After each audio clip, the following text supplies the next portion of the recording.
Asetek already has a couple of great steering wheels with their Formula wheels, but for their second outing into the realm of sim racing wheels, they've opted for a slightly different approach, and I think that it's actually a very smart move from Asetek. Rather than releasing multiple new steering wheels and eating all of the costs that come with the development of that approach, they've created a modular platform that lets sim racers mix and match parts to create their perfect wheel. In this review, I'm going to take a look at both the Forte and La Prima button boxes, along with all of the wheel rims that are available at launch. The kind chaps over at Asetek have sent me all of their options that will be available, so let's jump right in. If you already have an Asetek wheel, or if you've seen one out in the wild, you'll immediately recognise the styling and design of these new button boxes. Essentially, Asetek have taken the main body of the Formula wheel, stripped away the handles and a couple of thumb encoders, and what is left are these new button boxes. These serve as a hub with all of the required electronics for the wheel to be recognised and function correctly, along with a range of inputs including shifters and Asetek's quick release on the rear. What's missing is the wheel rim itself, and that is where you get a choice of how to build your ultimate racing wheel. These button boxes are launching alongside 6 different wheel rims. Each wheel rim combines a range of finishes from leather and suede options and different overall shapes and styles. This ultimately lets you swap in and out different rims to essentially change the look and ergonomics of your wheel. Each wheel rim is attached at 3 points, making the operation of removing and attaching a different rim not too painful. Asetek are offering 2 versions of this button box, a La Prima version and Forte version. These follow the trend of their current product lineups, with the La Prima being the entry-level model and the Forte being the mid-range option. Both button boxes fundamentally look the same, but the Forte has more inputs and a slightly better finish. Whichever button box you like the look of, you can pick it up on its own without a wheel rim, which would be a kind of strange choice as you sort of need a wheel rim to use the button box. Or you can choose a complete bundle that includes the button box of choice and a wheel rim of choice. Without a wheel rim, the La Prima button box costs €280 or dollars, and with a wheel rim you're looking at €400 or dollars. The Forte is a bit more expensive, it costs €380 or dollars without a wheel rim and €500 or dollars with a wheel rim. There are a plethora of different wheel rim options available at launch, which gives sim racers a nice choice over how they want their complete Asetek wheel to look and feel. All of the wheel rims are the same price at €120 or dollars, other than the round Comfort Plus design, which adds an extra €40 or dollars onto the price. Diving into the design and how these button boxes actually work, you'll see that both the Forte and the Prima designs are incredibly similar. Both measure in at about 190mm across by 150mm vertically. With one of the official Asetek wheel rims attached, all racing wheels measure 330mm across. This makes them wider in diameter than Asetek's current Formula wheel, which measures at around 285 at its widest point. However, with these being round wheel rims, the larger size does make sense. Starting with the Forte wheel, it features the same injection moulded carbon composite as the Forte Formula wheel that came before. This gives it an unusually soft feel, but has all of the stability that a heavy-duty metal or carbon fibre wheel would have. This is finished off with a 2mm carbon fibre faceplate at the front. On the La Prima wheel, you get the same carbon composite chassis, which boasts the same level of performance and rigidity. However, instead of a carbon faceplate, you get an aluminium one. This is just one of the areas where costs are lowered for the La Prima, which culminates in that €100 difference. The main differences between the 2 button boxes, other than those faceplates, are a difference in which inputs are included. Both hubs feature the same customizable rev lights across the top, however the La Prima hub is missing the additional flag lights. These flash when there is a yellow flag on track, or they flash green at the start of a race, for example. Then moving from the top down, you'll notice that the Forte wheel has 2 toggle switches, whereas the La Prima is missing these. Now, I like to use these toggle switches for functions such as the starter and ignition, as they free up a couple of push buttons. The number of actual push buttons is the same across both wheels, but there is another difference. The La Prima wheel doesn't have the RGB lights that sit just above these button inputs. These RGB lights can be customized in a variety of ways using Race Hub, and you can change their color and behavior. You can even make them flash when you engage a button, just to remind you that you actually did press a button. In the center of the button boxes, you'll get the same rotary encoders, which is nice, along with the same 7-way kinky switches. which has to be the best name for any sim racing input ever. Also, the 2 thumb encoders that sit off to each side are included on both wheels. Moving down, again you'll see the same push buttons and rotary encoder at the bottom of the 2 wheel hubs, but on the Forte wheel you get 2 additional thumb encoders. On the La Prima, you get a couple of pretty ugly blanking plates where the thumb encoders should be, just to constantly remind you chose the cheaper option. Flipping both button boxes over, both the La Prima and Forte options include a set of paddle shifters which are fundamentally the same. You also get slots to add additional paddle modules which can be used as dual clutch or various other inputs. Also, both feature the Asetek quick release, which I still think is one of the very best in the whole of sim racing. To remove the wheel from your wheelbase, simply pull the lever on the top and lift the wheel away, and to connect it, you simply do the reverse. It's so easy you can do it one-handed, and it's by far the quickest quick release I've ever used. Now the main omissions on the La Prima wheel are the removal of the toggle switches and removing the additional thumb encoders, as well as much less RGB lighting. You've got to remember that there's a €100 difference between both of these sim racing wheels, so it's up to you whether those extra options are worth the price. But ultimately, you'll get a very similar experience with both wheel hubs. Now at launch, there are 6 different wheel rim options available, ultimately giving you 3 different styles to choose from, plus the option of selecting your preferred wheel rim material. The real beauty of this approach is that you can save a lot of money by limiting the amount of steering wheels you buy. Some of us are guilty of owning too many steering wheels. I know you. Moving forward, if you're in the Asetek ecosystem, you now only have to buy 1 button box, and you can customize it to whichever discipline you're racing. This also brings continuity across your racing experience.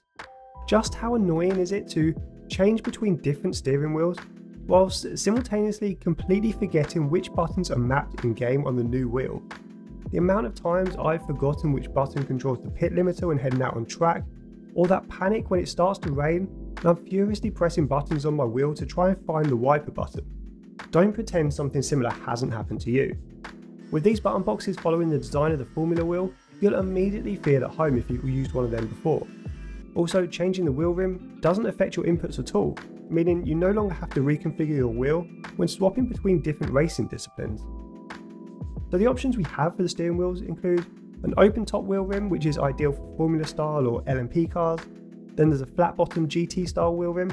And finally you have a couple of fully circular rims, which are probably the most adaptable of the bunch and can be used across a range of disciplines such as rallying, drifting, and for racing road cars. Each steering wheel design comes in a couple of different materials to choose from, and the finishes range across each wheel, but generally include a genuine leather option and a suede option. Although, for some reason, the closed D wheel rim only comes in leather but has 2 colour options. Now it doesn't matter which style of wheel rim you choose, there is a leather option on each one, and this is a real genuine leather that feels really nice and high quality. On both the open and closed D design, the leather has perforation across the hand grips, while on the circular wheel rim there's no perforation at all. I do really like the leather materials as they feel great in your hands, and the durability will almost certainly outshine the suede option. Talking of suede, both the circular and open D wheel rims have a suede option, although strangely enough, both materials are actually different. The open D wheel rim features a regular suede material, and this feels really plush and quite soft to the touch and delicate, and I'd almost certainly recommend wearing racing gloves if you're using this option. Then the circular wheel uses a more premium material that Asetek is calling Comfort Plus. This is a sustainably made Alcantara-like material. It's not quite as plush feeling as the suede on the open D wheel, but it has been designed to perform much better, handle liquids such as water and sweat better, and be more durable over time. In fact, I've been told that this Comfort Plus material outperforms Alcantara in the durability area by a pretty big margin. Alcantara has a Martindale scale value of 25,000, while Comfort Plus has a value of 150,000. That's quite big. Impressive. Now that's certainly a bigger number and means you can realistically race without gloves and not worry too much about wear and tear. So with all of these different wheel rim options available, you may be wondering which is best and which wheel rim I'd recommend. Well, my personal favourite is easily the Open D leather rim. I race a lot with GT and LMP cars, so this wheel to me feels the most fitting in terms of its design and shape. With the top being open as well, it gives me a much better sightline of my in-game dash, and the leather material feels incredibly premium. My favourite material though has to be the Comfort Plus. I love an Alcantara racing wheel, and the Comfort Plus round wheel feels just as good as real Alcantara, but has better durability. I would have loved to have seen this material on the Open D wheel instead of the suede, as there really is no comparison between the two in terms of overall quality. So out of all 6 wheel rims, both the Open D leather and the circular Comfort Plus are easily my 2 favourites. And if you had both of these wheel rims, you can cover the widest range of racing disciplines as well, from rallying to drifting, road cars to GT and LMP cars. With both button boxes having the same overall form factor, the great thing is that whichever hub you opt for, compatibility across the range of wheel rims is perfect. All of the wheel rim attachments work on both button boxes, and the button box works perfectly with all current Asetek wheelbases. Now, changing the wheel rim involves a slightly minor operation which involves 6 screws. Simply choose the wheel rim you want to race with, line up the button box and attach it with the supplied screws. The only annoyance when changing the wheel rim is that you have to remove the shifters, as there are some pesky screws that are hidden beneath these to attach the wheel rim. Realistically, it takes around 5 minutes to fully remove and reattach a different wheel rim, and it isn't quite as quick as swapping 2 wheels using a quick release system. But as sim racers, we all deserve a short break in between race sessions to move about and rest our eyes, and this is the perfect time to perform a quick pit stop on your racing wheel. Now, my time with these wheels was pretty universally positive. I tried out all of the different wheel rims, and as I mentioned, I stumbled upon my favourite, which was the Open D leather rim. And each of the wheel rims features a very similar moulding shape on the hand grips to the form found on the Forte formula wheel, which I'd become so used to using. This shaping lets your thumb slot right into where it naturally wants to go, and there are also a couple of extra indentations just above to rest your thumb as well. This ergonomic design is something I really praised when I reviewed the Asetek Forte formula wheel, and I can carry that praise through to these wheel rims as well. They quite simply feel really nice in the hand and comfortable to hold. Each of the closed wheel designs includes a centre point at the top, and every wheel rim has a really nice contrast in stitching throughout. Although for me the orange leather rim feels a bit garish, but this is my personal preference and I'm sure some will love that bold colour choice. The button boxes themselves feel just as well made and put together as the formula wheels that came before. The inputs themselves all behave as expected and pretty well. The buttons have a positive engagement with just a little bit of looseness which can be felt when you rest your thumb on a button. I put them up there in the mid to high quality region. The thumb encoders are relatively easy to turn and activate, but the engagement between rotations is pretty stiff, and this is a good thing as you won't be accidentally making too much adjustments in a single turn. This feeling extends to the rotary encoders on the front, which are a little bit stiffer than the thumb encoders, although I do have a couple of minor issues with these front encoders. The first is that on both the Forte and La Prima wheels, the encoders are all plastic.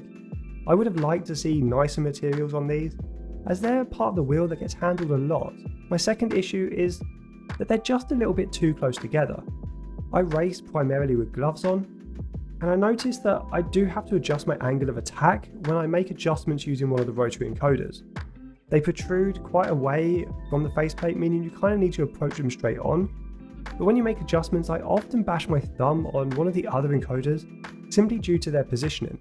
Now, this is a very minor complaint, and after a while I simply got used to it, but it's an observation that is made apparent when racing with other similar wheels.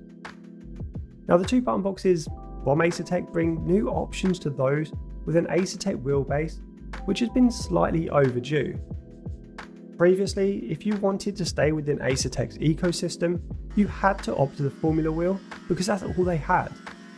Picking up either the Forte or La Prima button boxes gives you options to switch between different racing disciplines with relative ease and represents pretty great value for money, considering alternatively you'd be buying different steering wheels for each discipline.